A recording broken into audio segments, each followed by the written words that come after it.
ምስጋና ይግባው።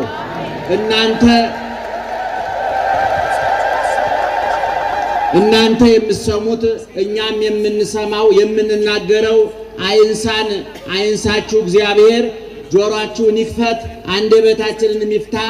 በመላ በግምት በይመስለኛል የግል ሐሳባችንን እንዳናፈስባችሁ ጆሮአችሁን ይጠብቅ እግዚአብሔር። አንደበታችንንም ይቆጣጠር መንፈስ ቅዱስ። ከመሶበ ወርቅ እይማስን በእሳት ከማሁ እያማስኖ ለመስተአግስ መንሱት ምንተ ይሬስዮ እሳት ለወርቅ ዘእንበለ ዘያጸርዮ ከማሁ ምንዳቤኒ ለዘወቱ ትዕግስት አኮኑ ክቡረ ይሬስዮ አኮኑ ልዑለ ይሬስዮ። አባታችን የኢትዮጵያ ኩራት የአፍሪቃ ዘውድ ብሉይን ያነበበ ሐዲስን የተረጎመ ከሱ በፊት ከተነሱት ሊቃውንት እንደ ብቅ እንደ ንብ ቀስሞ ቀምሞ ንባቡ ለጆሮ ምስጢሩ ለአእምሮ ዜማው ለሕሊና እንዲስማማ አድርጎ በምስጢሩ በብሉይ ኪዳን ከነ ዳዊት ከነ ኢሳይያስ በሐዲስ ኪዳን ከነ ጴጥሮስ ከነ ቅዱስ ጳውሎስ በዘመነ ሊቃውንት ከነ ቄርሎስ ከነ ዮሐንስ አፈወርቅ ቢበልጥ እንጂ የማያንሰው ከኢትዮጵያዊነቱ ውጪ ሌላ ጥፋት ያልተገኘበት ታላቁ አባታችን ቅዱስ ያሬድ በጾመ ድጓው አሁን የነገርኳችሁን ጥቅስ ተናገረ። ወደ አማርኛ ልመንዝረው። ከመሶበ ወርቅ ይማስን በእሳት እሳት በወርቅ እንደማይጠፋ ሁሉ ከማሁ እያማስኖ ለመስተአግስ መንሱት ፈተና ታጋሽን ሰው አያጠፋውም። ምንተ ይሬስዮ እሳት ለወርቅ። ለመሆኑ እሳት ወርቅን ምን ያደርገው ይመስልሃል? ምን ያደርገዋል? ዘእንበለ ዘያጸርዮ ያጠራዋል፣ ያሳምረዋል፣ ያስውበዋል። ለጆሮ ጉትቻ፣ ለአንገት ሀብል፣ ለጣት ቀለበት፣ ለእጅ አምባር፣ ለእግር አልቦ እንዲሆን ያመቻቸዋል፣ ያስተካክለዋል። በተከበረ ቦታ እንዲገኝ ያደርገዋል። ከማሁ ምንዳቤኒ ለዘወቱ ትዕግስት።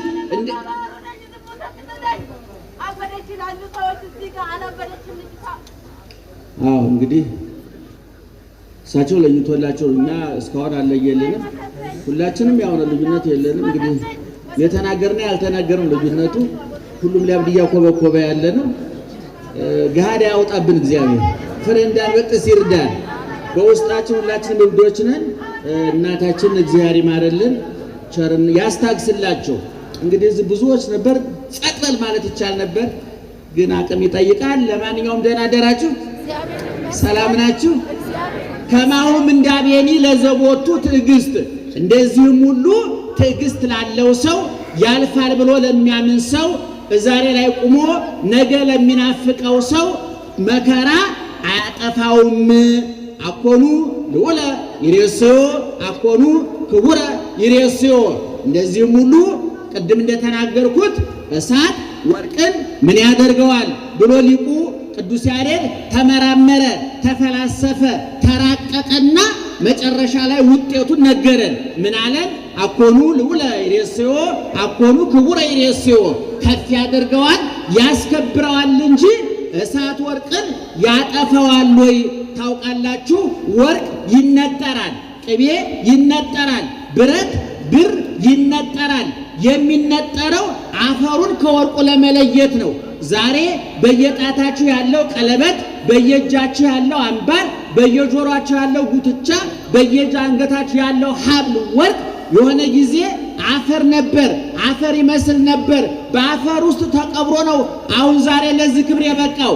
ነገር ግን ወርቁ አንገት ላይ፣ ጆሮ ላይ፣ እጣት ላይ፣ እጅ ላይ እንዲውል የወርቅ የገንዘብ ሚዛን እንዲሆን በዓለም አቀፍ ደረጃ የአንዲት ሀገር ዓለም አቀፋዊ ገንዘቧ የሚለካው በወርቅ ክምችቷ ነው ይባላል። ሰዎቹ ሲያወሩልን እንደሰማ ነው። ያ ወርቅ ግን እዛ ደረጃ ላይ ለመድረስ መንጠር አለበት፣ መቅለጥ አለበት፣ በእሳት ውስጥ ማለፍ አለበት እና ቅዱስ ያሬድ ቅኔውን ሲቀኘው ምስጢሩን ሲተነትነው መጻሕፍትን ሲበልታቸውና ንባቡ ጆሮአችንን ሞልቶ ምስጢሩ አእምሮአችንን አጥግቦ ኃይለ ቃሉ ሕሊናችንን እንዳሳርፍ ሲያደርግልን ምን አለ? እንደዚህም ሰማዕታት ሁሉ የነደዱ የታረዱ የተገፈፉ የተገረፉ የተራቡ የተጠሙ የተንከራተቱ ዓለምን አራግፈው ከነዚህ ክንቱን የጣሉ የልብ ምኞት የዓይን አምሮት የእጅ ስርቆት የአንደበት ሐሜት ያልማረካቸው ዓለምን ከነወርቁ ከነሹመቱ ከነሽልማቱ ከነግምጃው ከናውራጃው ከናምሮቱ የላመ የጣመ ልቅመስ የሞቀ የደመቀ ልልበስ ሳይሉ ዓለምን አራግፈው ጥለው የተፈተኑ የነጠሩ ቅዱሳን ሁሉ ወርቅ እሳት ወርቁን እንዲያሳምረው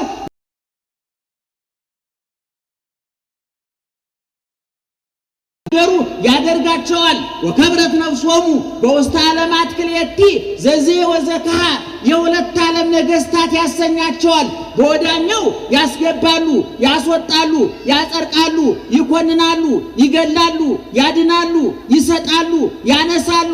ሰው ሲያጠፋ ይቀጣሉ፣ ሲያለማ ይሸልማሉ። በወዲህኛው ዓለም ደግሞ ጽላት ተቀርጾላቸው ቤተ ክርስቲያን ታንጾላቸው ገድላቸው የሰማዕታት ድርሳናቸው የሊቃውንት ታምራቸው የጻድቃን የየዕለት የሕይወታቸው ጽንሰታቸው ልደታቸው ኑሯቸው ሞታቸው መሰወራቸው እርገታቸው ተጽፎላቸው በቁመው ከሚንቀሳቀሱ ሕያዋን ሬሶች ይልቅ ሙተው ይናገራሉ። የቅዱስ ያሬድ ምስጢሩ ሲመነዘር ሲተነተን ሲበለት ማለት ነው። እና ዛሬ የሁለት እናትና ልጅ ታሪክ ነው የምናከብረው። አንድ የዛሬ 4-5 ዓመት ይመስለኛል አንድ መጽሐፍ ምርቃት ይዤ ነበረ። የመጽሐፉ ርዕስ ምን ይላል መሰላችሁ? የአንድ ሰው ዋጋ ስንት ነው ይላል። ደህና ዋላችሁ? እንዴት ዋላችሁ? የአንድ ሰው ዋጋ ስንት ነው? እስኪ አንቺ ስንት ብር ታወጫለሽ ገበያ ብትወጪ? አልሸጥም እያልሽ ነው። ለምሳሌ እኔ ገበያ በወጣ ስንት ታወጣለህ ቢባል አይደለም እናንተ ድሆቹ የአሜሪካ መንግስት ያለ በጀቱን መድቦ ለእግዚአብሔር አይደለም መላ ሰውነቴን አንድ ጣቴን ሊገዛኝ አይችልም። በእኔ ጣት ውስጥ የክርስቶስ ቁስል አለ፣ ደሙ አለ፣ ችንካሩ አለ፣ ስጋው አለ። ክርስቶስ ከሰማይ የወረደው ከልልና ወደ ትሕትና የመጣው ከርቀት ወደ ግዝፈት ከሕያውነት ወደ ሟችነት ከዘላለማዊነት ወደ ጊዜያዊነት ካለመወሰን ወደ መወሰን ሁሉን ማድረግ ከመቻል ምንም ማድረግ ወደ አለመቻል ከማጥገብ ወደ መራብ የመጣው ለአሜሪካ መንግስት ወርቅ አይደለም፣ ለሳውዲ አረቢያ ነዳጅ አይደለም፣ ኢትዮጵያ ውስጥ ላለው ሀብት ንብረት የአየር ጠባይ አይደለም፣ ለአንተ ለአንቺ ለኔ ነውና የተሰቀለው። እያንዳንዳችን በብር ብንተመን ዋጋችን ማንም ሊገዛን አይችልም። ለዚህ ነው ቅዱስ ጴጥሮስም ሲናገር ምን ይላል? በሚያልፍ ወርቅና ብር አልተገዛችሁም፣ በከበረው በክርስቶስ በደሙ በበጉ ደም ነው የተገዛችሁት አለ። ስለዚህ ምእመናን ዓለም ላይ ያለው ወርቅ ብር ገንዘብ ቢሰበሰብ እኔን አንተን አንቺን እኛን መግዛት ይችላል አይችልም? ጮክ ብላችሁ ንገሩ። ይችላል አይችልም? አይችልም። አይችልም። እዚህ ሜዳ ላይ ወርቆ እየለመነ ፀሐይ ቀን የሚጠብሰው ብርድ ሌሊት የሚያቆራምደው ሰውነቱ ወይሞ ከሰው ተራ የወጣ ወንድማችን ገበያ ላይ ቢወጣ እነ ቻይናና አሜሪካ አይገዙትም። ለምን? የነሱ ጌታ በወር በደሙ ገዝቶታል፣ በቁስሉ ገዝቶታል፣ በግርፋቱ ገዝቶታል፣ በዓመት በኮምጣጤው ገዝቶታል፣ በመሰቀሉ ገዝቶታል፣ በመቸንከሩ በመሞቱ በመገነዙ በመቀበሩ በትንሣኤው በርገቱ ዳግመኛም በመምጣቱ ገዝቶታል። ስለዚህ ዛሬ የምናከብረው የ3 ዓመት ሕፃንና የእናቱን ታሪክ ነው። ይሄ ሁሉ ሰው የተሰበሰበው ለ3 ዓመት ሕፃን ሲባል ነው። ምእመናን ለምን? ስራ ሰርቶበታል። የባከነ ጊዜ ሁልጊዜ እንደምለው እኔ ለአባቶቻችን ቅዱሳን የባከነ ጊዜ የላቸውም፣ የባከነ ገንዘብ የላቸውም፣ የባከነ እድሜ የላቸውም። አንዳንድ ጅላጅል ሰዎች እንኳን ለክርስትና ለፍልስፍና ሎጂካል እንኳን ልናደርገው የማንችል ተራ ጥያቄ ይጠይቃሉ። የ3 ዓመት ሕፃን ምን አውቆ ነው ጡጦ ይጥባ አቦለድ ይብላ እንጂ ብሎ በሱ ልክ እሱ በ60 ዓመቱ ገና ጡጦ እየጠባ ካቦለድ ባነሰ ጭንቅላት እየዛከረ ቂርቆስ ላይ ይሰቀል። ወንድሜ በመጽሐፍ ቅዱስማ የ3 ዓመት ሕፃን አረጋዊ ሽማግሌ በለው። አረ ዮሐንስ መጥምቅ በእናቱ ወር ሰግዷል። የበለጠ አለ? በእናቱ ወደ ሰገዳለ ጀግኖቹማ ሐራይኩከ እምከርሰ እምከ እምቅድመ ፍጥርከ ከመፍጥር ሳልፈጥር በሆድ መረጥኩ በእናት ማህፀን ሳለሁ መረጥኩ ብሏል እግዚአብሔር። የሕፃናት አምላክ አንዳንድ አሁን ዘመናውያን ድግሶች ላይ ወረቀቱ ላይ ምንም ይላል። ጥሩ ጥያቄ ጥሩ ሐሳብ ነው። እውነቱን ለመናገር ለሕፃናት ጮክ ብላችሁ ነገሩ ለሕፃን ምን የለንም ቦታ የለንም። ያው በየጠጅ ቤቱ በር ላይ ደግሞ ለሽማግሌ ቦታ የለንም ቢባል ብዬ አስባለሁ። በመቁረቢያው ጠጅ ቤት የሚንገላወዳል ይገርማችሁ። በ70 ዓመቱ አረ ቦታ የለ። እኔ ወጣቱ ይጠጣ እያልኩኝ አይደለም፣ ቢያንስ ወጣቱ ይቋቋመዋል። ይሄ ስፔር ፓርት መቃየራ በሌለው ሰውነት ጉበትን በመጠጥ ሳምባር በሲጋራ ጥርስን በጫት ማበላሸት አንተን ብቻ ሳይሆን ለአንተ የሞተውን ክርስቶስ ጭምር ዋጋ ቢስ ታደርገዋል። እና ቅድም እንደነገርኳችሁ ቂርቆስ ሕፃን ነው፣ ትንሽ ነው። ግን ያችኑ ትንሿን ዕድሜ ኑሮባታል። እግዚአብሔር ለሕፃናት ቦታ የለኝም አይልም። ዓለም ከ18 ዓመት በታች ሕፃን ናችሁ ብሎ አይቀጥራችሁም። ከ65 ዓመት በላይ አርጅታችኋል ብሎ መጦ ይተፋችኋል። አታገለግሉም። እስከ 18 ዓመት አልበቃችሁም፣ ከ65 ዓመት በላይ ጨርሳችኋል ብሎ ያሰናብታል። እግዚአብሔር ግን የሕፃናት አምላክ ነው፣ የወጣቶች አምላክ ነው፣ የአዛውንቶች አምላክ ነው፣ የድሆች አምላክ ነው፣ የሀብታሞች አምላክ ነው። የጎደለባቸው የሞላላቸውን እኩል የሚያስተዳድር አምላክ ነው። ላተረፉ ለከሰሩ፣ ለተሾሙ ለተሻሩ፣ ላጡ ላገኙ፣ ለጤነኞች በሽተኞች፣ ለወጡ ለገቡት ሁሉ አምላካቸው ማን ነው? ምእመናን ጮክ ብላችሁ ንገሩኝ። አምላካቸው ማን ነው? እግዚአብሔር ነው። እና እነዚህ እናትና ልጅ ኢየሉጣና ቂርቆስ የነበሩበት ዘመን በዚህ በ3ኛው በ4ኛው መቶ ክፍለ ዘመን ነው። ምእመናን እንዲያው ወደ ጥልቅ ጉዳይ አንገባም ጊዜያችሁን ላለመብላት።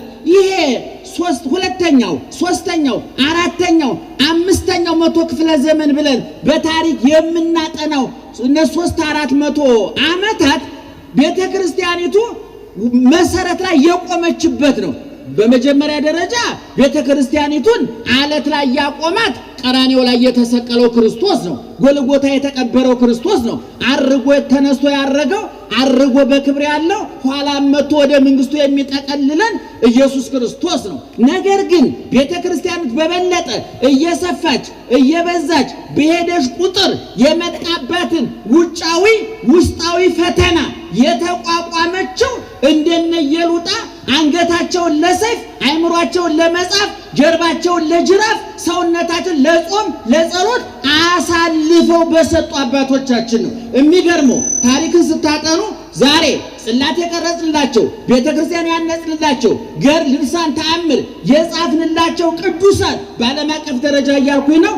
በአብዛኛው በ2ኛው በ3ኛው በ4ኛው መቶ ክፍለ ዘመን የተነሱ ናቸው። በሊቃውንት ደረጃ እነ ቄርሎስ፣ እነ ዮሐንስ አፈወርቅ፣ እነ ባስልዮስ፣ እነ ጎርጎርዮስ፣ እነ ኤጲፋንዮስ፣ እነ ዲዮስቆሮስ፣ እነ አትናቴዎስ እንደው ሌሎችም አሁን ያልጠቀስኳቸው መንፈሳውያን ምስራቃውያን የተዋህዶ ከዋክብት እንዳሸን የፈሉት እንደ እንጉዳይ የበቀሉት በዚህ በመከራ ወቅት ነው። ከሰማዕታት እንደነ ቅዱስ ጊዮርጊስ፣ እንደነ ቅዱስ ገላውዲዮስ፣ እንደነ መርቆሬዎስ፣ እንደነ ቂርቆስ፣ እንደ ኢየሉጣ፣ እንደነ አርሴማ ያሉትን በእውነቱ እኔ ሁል ጊዜ እንደምለው ሊቃውንቱ በቃል ሰማዕታቱ በገል ሊቃውንት በቀለም ክርስትናን ሲጽፉት ሰማዕታት በደም ጽፈውታል። ሰማዕታት ባንደበታቸው ሊቃውንት ባንደበታቸው ሲያመሰጥሩት ሰማዕታት ባንገታቸው ገልጠውታል። ክርስትና ባንገትም ባንደበትም ይሰበካል።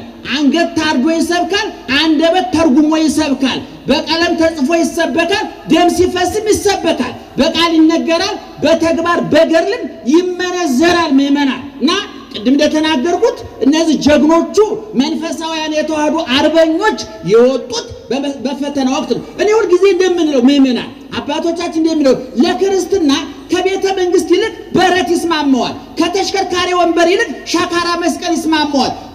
ከውድ መጠጥ ይልቅ ሐሞትና ኮምጣጤ ነው ያዳነን። ብራስሌት አይደለም ያዳነን፣ ቀለበት አይደለም ያዳነን።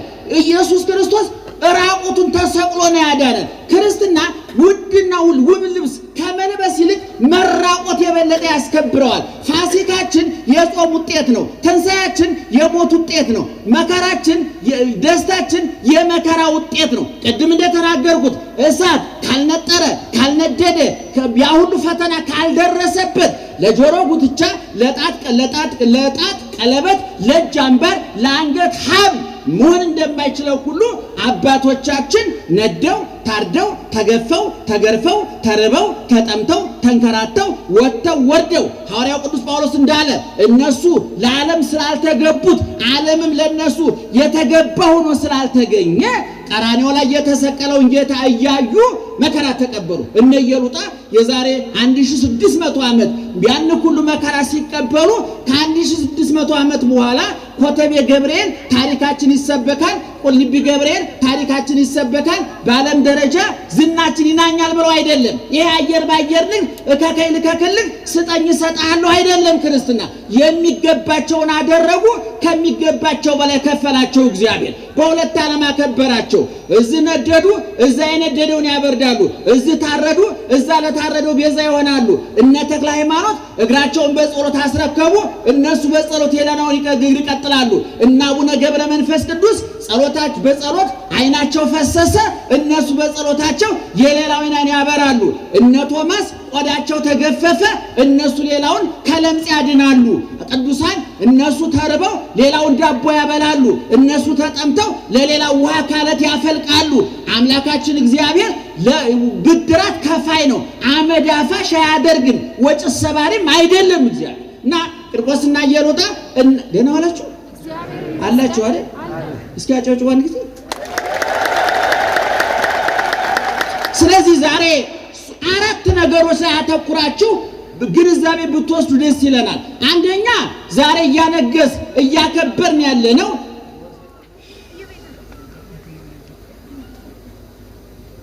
ቦርሳ የጠፋው ሰው እያሉ ነው። እንግዲህ አይምሮም የጠፋችሁ ካላችሁ ዛብ ከቤት ይሰጣል። ቦርሳ ብቻ ነው። ደህና ዋላችሁ። እና ቅድም እንደነገርኳችሁ ዛሬ ቤተ ክርስቲያኒቱ አራት አካላትን ታከብራለች፣ አክብራለች። አንደኛ የምስጋናዎች ሁሉ እፍታውን የሚበላው አይነታውን የሚጠጣው ትናንት ንጉስ፣ ዛሬ ንጉስ፣ ለዘላለም ንጉስ እግዚአብሔር ነው። ገብርኤል የሚንገስ ሚካኤል፣ ጊዮርጊስ የሚንገስ አቡነ ተክለ ሃይማኖት፣ አርሴማም ትንገስ ክርስቶስ ሰምራ።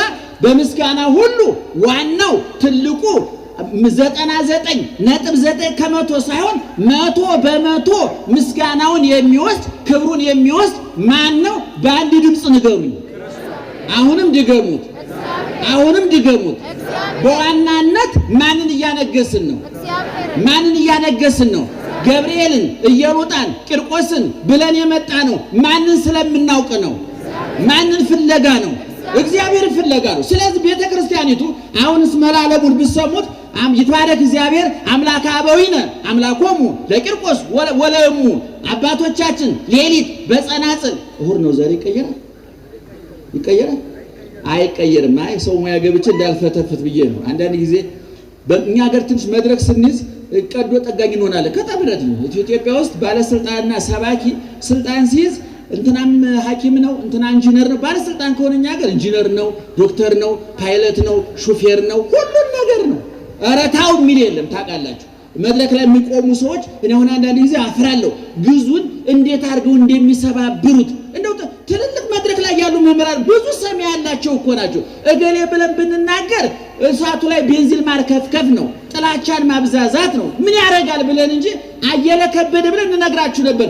ግዙ ሲጨማለቅ እንደው እግዚአብሔር የቋንቋ አምላክ አይደለም የሰው አምላክ ነው እንጂ እንዴት ይናደድ። እኛ ግን ደካሞች ስለሆን እንናደዳለን። ይገርማችሁ እንግሊዝኛውን ፈረንጆቹ ትተው ንቀዋችሁ ስለሆነ ብታጨማልቁትም አልፈዋችኋልና ጉልበታችሁ እንጂ አንደበታችሁን አይፈልጉትም። ቁም ነገር የለው እና አንዳንድ ግዙ ሲጨማለቅ እንዴት እንደሚያውቁታል እነሱ ከኋላ ያሉት እነማንን እየተባለ እንደሆነ እንትና እያሉ ነው። ግን እኛ ስም አንጠራም። ተጨማሪ አጀንዳ መፍጠር አይገባንም። ምክንያቱም ቤተ ክርስቲያኒቱ ሀገሪቱ ከበቂ በላይ በአጀንዳ የተጠለቀለቀች ናት። ቲክቶክ በአጀንዳ ተጠለቅልቋል። ዩቲዩብ በአጀንዳ ተጠለቅልቋል። ኑሯችን በአጀንዳ ተጠለቅልቋል። ቢያንስ አጀንዳችን ባንፈታ እንኳን ተጨማሪ አጀንዳ በመፍጠር አናሰቃያችሁም፣ ስም አንጠራ እና ለማለት የፈለኩት ዛሬ ቅድም እንደተናገርኩት ዋናው ነጋሹ ተከባሪው ማን ነው ብያለሁኝ? አቤት ይትባረክ እግዚአብሔር አምላከ አበዊነ አምላኮሙ ለቂርቆስ ወይም ወለሙ የቂርቆስ የአባቶቻችን አምላክ እግዚአብሔር ይመስገን፣ የቂርቆስ የኢየሉጣ አምላክ ይመስገን እያሉ ሲጸነጽሉ ያደሩት ይገርማቸዋል። ይሄ ነው ሲባል ያደረው ሌላ ነገር እንዳይመስላችሁ። ዋናው ሲከበር ሲቀደስ ሲሰለስ ሲመሰገን ያደረው እግዚአብሔር ነው። ቅድም ስጋው የተበላለት ደሙ የተጠጣለት ወንጌሉ የተነበበለት መስቀሉ የተተከለለት ቁስሉ የተመሰከረለት የቂርቆስ የኢየሉጣ የገብርኤል አይደለም የኢየሱስ ክርስቶስ ነው። በዋናነት ነጋሹ እግዚአብሔር ንጉሥ ውእቱ ቅድመ ዓለም እግዚአብሔር ዓለም ሳይፈጠር ንጉሥ ነበር። ዓለምን ፈጥሮ ንጉሥ ነው። ዓለምንም አሳልፎ እግዚአብሔር ምንድነው? ንጉሥ ነው። እሱን ያከበር ነው በአንደኝነት። ሁለተኛ ቅዱስ ገብርኤል በቅዱስ ገብርኤል በኩል መላእክትን እናከብራለን። መላእክት ስራቸው ምንድነው? ሐዋርያው ቅዱስ ጳውሎስ በዕብራውያን 1:14 ላይ ወመላእክትሰ መንፈስ እሙንቱ እለ ይትፌነው በእንተ እልሃለወሙ ይረሱ ሕይወተ ዘላለም። መላእክት ምንድናቸው ብለህ ትጠይቀኝ እንደሆነ መላእክትማ የዘላለም ሕይወት ሊወርሱ የተዘጋጁትን ለመርዳት የሚላኩ ረቂቃን መናፍስት ናቸው ይላል። ስለዚህ ቅዱሳን መላእክትን የማክበር ግዴታ አለብን። ንጉሱን ወደን ሰራዊቱን ጠቅላይ ሚኒስትሩ ወደን ፖሊሱን መጥላት አንችልም። ፖሊሱ መሪው አጠገብ አለ። ቅዱሳን መላእክት የእግዚአብሔር መልእክተኞች ናቸው። አንዳንድ ጅላጅል ሰው ደግሞ የኛ ጸሎት ወደ እግዚአብሔር ሊያደርሱ ይችላሉ። የእግዚአብሔርን ቸርነት ወደኛ ሊያመጡ ይችላሉ። የኛን ጸሎት ግን ወደ እግዚአብሔር አያደርሱም። እንደውም አንድ እግዚአብሔር የተጣላው አንደበቱን ሰይጣን የተከራየው ሰውዬ ምን አለ? ዋን ዌይ ነው አለ። ዋን ዌይ ታውቃላችሁ? አሁንም የሰው ቋንቋ እንዳለበት ሰው እየፈረድኩኝ እኔ ቢባላሽ ፈረጆቹ የሉም። እግዚአብሔር ይመስገን። እናንተም አታውቁትም እንዴ? ለቃቅማችሁ ነው። ለቃቃሚዎች ደግሞ ይግባባሉ። ችግር የለም። ደህና ዋላችሁ? እየሰማችሁ ነው? እስኪ እልል በሉ አንድ ጊዜ። ዲገሙ እንዴ የቅዱሳን አገልግሎት የመላእክት አገልግሎት ዋን ዌይ አንድ መንገድ አይደለም። ወደዛም ያስኬዳል፣ ወደዚህ መንታ መንገድ ነው። ሁለት መንገድ ማለት እኮ እንደዚህ የሚያስኬድ ከዛም የሚያስመጣ ነው። ዋን ዌይ አንድ መንገድ ከሆነ ወደዛ ብቻ ወደዚህ የሚያስመጣ ነው አይደለም። መላእክት የኛን ወደ እግዚአብሔር ያቀርባሉ። አንድ መንገድ በል የእግዚአብሔርን ቸርነት ወደኛ ይዘው ይመጣሉ። ሁለት መንገድ በል አስመጭና ላኪዎች ናቸው። የኛን እንባ ወደ ክርስቶስ፣ የክርስቶስን መፍትሄ ወደኛ፣ የኛን በሽታ ወደ ክርስቶስ፣ የክርስቶስን መድኃኒት ወደኛ፣ የኛን ጥያቄ ለክርስቶስ፣ የክርስቶስን መልስ ለኛ ያመጣሉ። ይሄ ደግሞ ተጽፏል በሐዋርያት ሥራ ምዕራፍ 10 ላይ ስትመለከቱ ቆርኔሌዎስ እግዚአብሔር ጸሎትህን፣ ድካምህን፣ ጥረትህን፣ ምጽዋትህን ተቀብሎልሃል። አንድ መንገድ አሁንም እንደዛ አድርግ ብሏል። ሁለተኛ መንገድ ማለት ነው። ሌላ ነገር የለም። ኦርቶዶክሳዊ ተዋሕዶ ቤተክርስቲያን ከብሉይ ከሐዲስ የወጣ ከሃይማኖት የተፈናቀለ ክርስቶስን የማይገልጥ ክርስቶስን የማይገልጥ ሰይጣንን የማያጋልጥ ትምህርት አልነበራትም፣ የላትም፣ ለዘላለምም አይኖራትም። ስለዚህ ዛሬ ቅዱስ ገብርኤል በቅዱስ ገብርኤል በኩል መላእክትን እናከብራለን። እንደውም እዚህ ማሪሳቅ በተባለው የቤተክርስቲያን መጽሐፈ መነኮሳት ነው። በነገራችን ላይ ሰሞኑን መጽሐፈ መነኮሳት ለግብጽ መነኮሳት ነው፣ ለኛ አይመለከተንም የሚሉ የሮሜ መልእክት ለሮሜ እንጂ ለኛ አይመለከተንም እንድንል ለክደት የሚገፋፉን እንደው ማፈርም እኮ አንዱን መሳቀቅ መሸማቀቅ ስጋ ያሸንፎኛል፣ አቅም አንሶኛል፣ ልብላ ልጠጣ ልልበስ የሚለው ሰውነቴን ማሸነፍ አልቻልኩም፣ ተሸንፌያለሁ ታውኝ ማለት ሲገባ እንደው የሌባ አይነ ደረቅ መልሶ ልብ አድርቅ የሚሉ በየቲክቶኩ እየመጡ መነኮሳት ያልወከሏቸው መነኮሳትም የማይወክሉ አንዳንድ መነኮሳት ሲናገሩ ሰማለ። መጽሐፈ መነኮሳት ማለት ምዕመናን ብሉይ የተተረጎመበት ሐዲስ የተተነተነበት ክርስትናን ማውራት ብቻ ሳይሆን መኖር እንደሚቻል አይደለም። ለመነኩሴው ለጥቁር ራሱ ለነጋዴው ለወታደሩ ለባለ ትዳሩ ጭምር መልእክት የሚያስተላልፍ መጽሐፍ ነው። እዛ ርዕሱ አይደለም እንደው ጎርፍ ወስዶ ነው። ይቅርታ መመና ጎርፉ ተመልሻለሁ። ደህና አደራችሁ። እዛ ላይ እንደዚህ ብሎ ተጽፏል። ይገርም ምንተ እንከ ንብ በእንተ ሁላቆ የመግቦቶሙ ለመላእክት። ስለ መላእክት መግቦት ምን እንላለን? ወሬዮቶሙ ጻርቃን ስለመጠበቃቸው ዋዲ ያስተሐምሙ እንደገና ተግተው ነቅተው ለኛ ይጠብቁናል ያማልዱናል ከመ አስተሐምሞታቸው አብያን ከመዘለ ንዑሳን ታላላቅ ወንድሞች ለታናናሽ ወንድሞቻቸው እንደሚቆረቆርላቸው ሁሉ ቅዱሳን መላእክት ለታናናሽ ወንድሞቻቸው ለኛ ይቆረቆሩልናል ይላል። መላእክት ታላቅ ወንድም ናቸው። በተፈጥሮ 6 ቀን ይቀርሙናል። ይገርማቸዋል። ገብርኤል ታላቅ ወንድማችን ነው። ሚካኤል ታላቅ ወንድማችን ነው። እሱ ነው የተፈጠረው፣ እኛ ዓርብ ነው የተፈጠርነው። ስንት ቀን ይቀርሙናል ማለት ነው? ታላቅ ወንድም ማለት ግን መንታ እንኳን ቢሆኑ በአንድ ደቂቃ ልዩነት ታላቅ ይባላል። በኩር ይባል ነበር። ኤሳውና ያዕቆብ አንድ ቀን ተወልደው እኮ ኤሳው ታላቅ በኩር ተብሎ ነበር።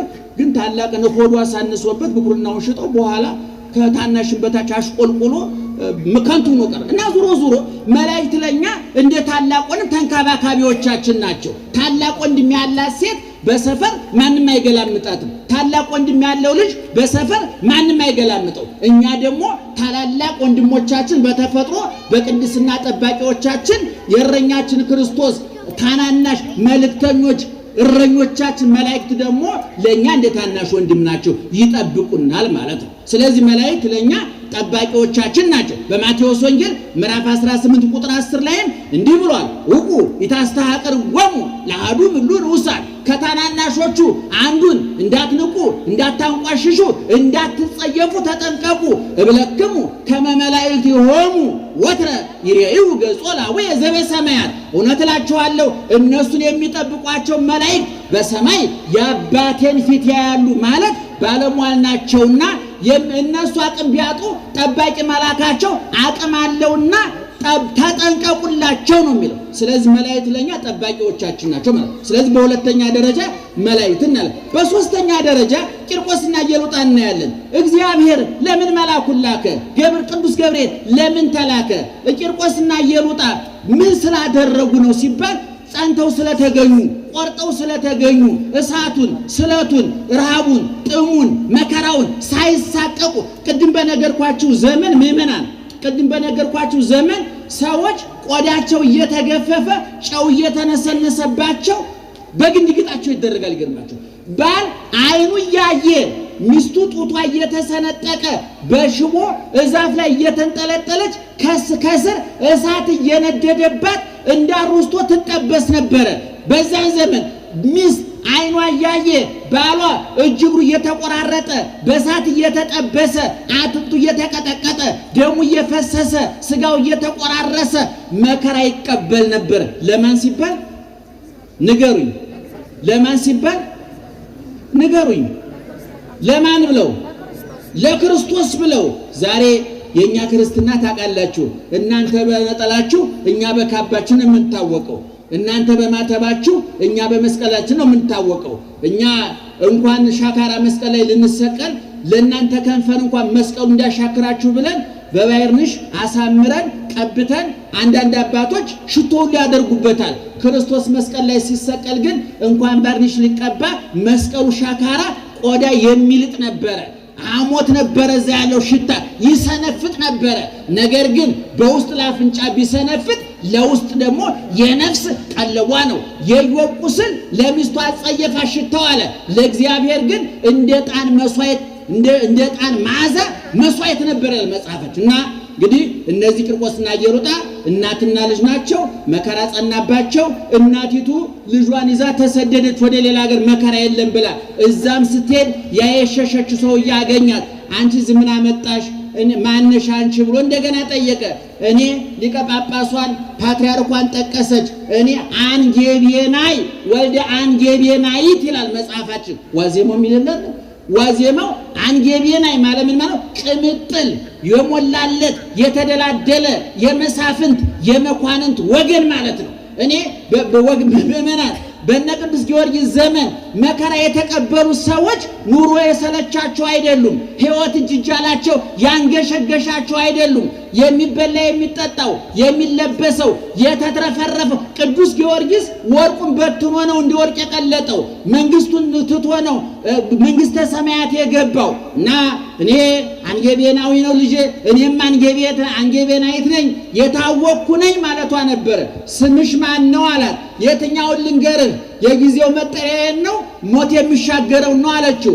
አይ የጊዜውን ከፈለክ ኢየሉጣ እባላለሁኝ የዘላለሙ ከፈለክ ደግሞ ክርስቲያን ነኝ አለችው። መቼም አሁን የኛ ስሞች አይደለም እስከ መቃብር በቁሙ የሚረሱ ስሞች አሉ አይደለም።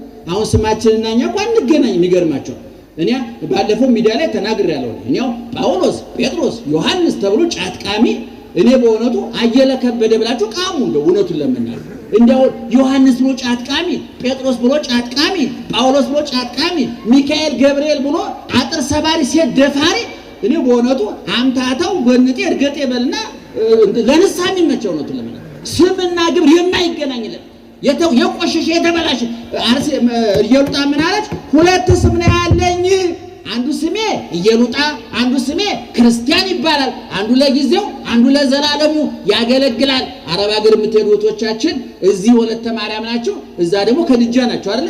ደጋጋችኋል። እንኳን አደረጋችሁት። አብርሃም ይገር እናንተ ስታውት አብርሃም እኮ ጨንቆት ሚስቱን ሳራን እህቴ ናት አለ። እናንተ ከአብርሃም ትበልጣላችሁ እንዴ? ገብረ ማርያም መሐመድ ተብለ በልተና ወለተ ማርያም ከድጃት በልተሽ ግድ የለም ያልፋል። ነገ አዲስ ቀን አለ። ሆድ ሞልቶ ጭንቅላት የሚጠይቅበት ዘመን ሲመጣ ያን ጊዜ እንነጋገርበታል። እና ያ ሰው ሕፃኑን ጠራው። አንተ ሕፃን አንተ ደስ የምትል የምታምር ድንቡሽቡሽ ማለት ነው በእኛ ቋንቋ ወደ አማርኛ ስናመጣው። እውነትህን ነው እኔ ደስታ አለኝ።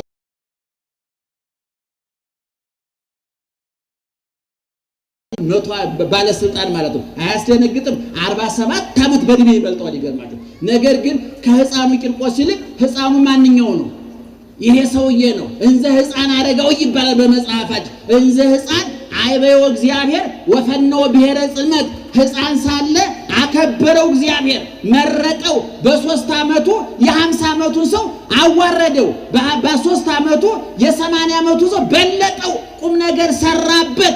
የዛሬ ልጆች ታውቃላችሁ ንቅ ናቸው፣ አስተዋይ። እኔ አንዳንድ ጊዜ ልጆች ሳገኝና ልጆችንም ሳይ እኔ እስከ 15 ዓመት ያለው እድሜያቸው ተሰርቆብናል ብዬ አስባለሁ። አሁን ትልልቆች ታውቃላችሁ በ15 ዓመት ምን ታውቁ ነበር? እናንተ ታውቁ ነበር? እኔ አላውቅም ነበር። ይገርማቸዋል። ልጆች ዛሬ በ13 በ14 ዓመታቸው እኔ ኢንተርኔቱን እንዴት እንደሚያውቁት ስልኩን ወደው ነካክተው እንዴት እንደሚያውቁት። ነገሩ የሌላ ጉዳይ አይደለም፣ የመረጃ ቅርብነት ነው። እኛ ለምሳሌ እነሱ በሬ ቢመጣባቸው ይደነብራሉ። ከገጠር የመጣን በበሬ እንደነበርን በመኪናም እንደነበረው ይሄ የአካባቢ ጉዳይ ነው። ለምንም ተአምር የለም። ስለዚህ ዙሮ ትምህርቱን ለማጠቃለል ያህል ቂርቆስና ኢየሉጣ በዛ እሳት ነደደባቸው። የብረት ጋን ጥደው ድምፃ ለጽህርት ከመነጎድጓደ ክረምት የጋኑ የብረቱ ጋን ውሃው ሲፈላ ሲንተከተክ ብሏል ቅዱስ ያሬድ። እንደ ክረምት ነጎድጓድ ይሰማ ነበር አለ። እነዚህ ሁለት እናትና ልጅ እዛ እሳት ውስጥ ተጣሉ። እነሱ ወደ ውሃው ወደዛ ወደሚፍለቀለቀው ወደሚፈላው ወደ እሳቱ ወደ ጋኑ ሲወረወሩ ሰማያዊው ገብርኤል ፈጣኑ ገብርኤል መልአከ ብስራት ገብርኤል ለአናንያ ለአዛርያ ለሚሳኤል በመላክ ልምድ ያለው ገብርኤል የነደደውን በማብረድ የተቆረጠውን በመቀጠል ጨለማውን በማብራት ሞቱን ወደ ሕይወት እስራቱን ወደ መፈታት መቀየር የሚችለው ቅዱስ ገብርኤል ተምዘግዝጎ እጋኑ ውስጥ ገባ። ያ ይቀጥላል። እልልበው ግድ የለም ድገሙ። ስለዚህ ያ የሚፍለቀለቀው ውሃ ያ ይቀቅላቸዋል ተብሎ የታሰበው ውሃ መዝናኛ ሆነላቸው። ለዚህ ነው ምዕመናን ጭንቀት ከሞላበት ቤተ መንግስት ይልቅ ደስታ ያለበት እስር ቤት ይበልጣል ይባላል። ደስታ ከሌለበት ለምለም ቦታ ይልቅ በረሃ ይሻላል ይባላል። ክርስቲያን ማለት ምእመናን እስር ቤት ሆኖ መንግስተ ሰማያት የሚታየው በረሃ ሆኖ ገነት የሚታየው በጾም ውስጥ ጥጋብ የሚታየው ማለት ነው ወገኖቻችን። ሰዓቱ በረደ። ቅዱስ ገብርኤል ተራዳይነቱን፣ ቂርቆስ ኢየሉጣ ቆራጥነታቸውን እግዚአብሔር ቸርነቱን አስመሰከረ። ሶስት ወገኖች አየን። የመጨረሻው አራተኛዎቹ እግዚአብሔርም አለ ገብርኤልም አለ ቂርቆስ ኢየሉጣ ሩጫቸውን ጨርሰው ዛሬ በገነት በደስታ ላይ ናቸው። እኔና እናንተ ደግሞ አራተኛ ክፍሎች አለን። እግዚአብሔር የሚያስፈልገን፣ መልአኩ የሚያስፈልገን፣ ቂርቆስ ኢየሉጣ የሚያስፈልጉን፣ ዙሪያችንን እሳት የነደደብን ውሃ የሚንተከተክብን ሰውነታችን እሳት ሆኖ የሚጠብሰን